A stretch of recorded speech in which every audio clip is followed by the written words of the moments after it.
ان شاء الله امام عاشور بيراجع عقود التجديد هو وكيله مع النادي الاهلي، وان شاء الله خلاص تم الاتفاق على كل شيء، وخلال ايام ان شاء الله سوف يتم التوقيع على العقود اللي هو 40 مليون جنيه و14 مليون جنيه اعلانات، اعلان في اعلان، 7 و7.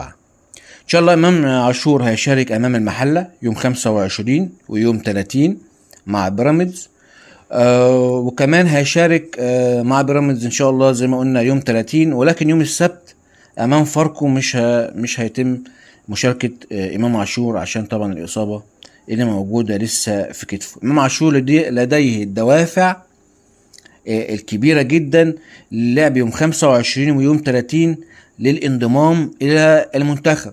كمان امام عاشور بيلعب على حته ان هو عايز ينضم للمنتخب بقى.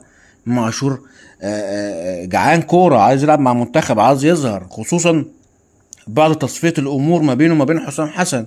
طبعا عارفين كان في مشاكل ما بينه وما بين حسام حسن قبل كده في عدم انضمامه الى المنتخب وعدم اختيار امام عاشور للمنتخب من قبل المدير الفني لمنتخب مصر اللي هو حسام حسن، بعد استبعاده طبعا في المباريات اللي فاتت مع المنتخب.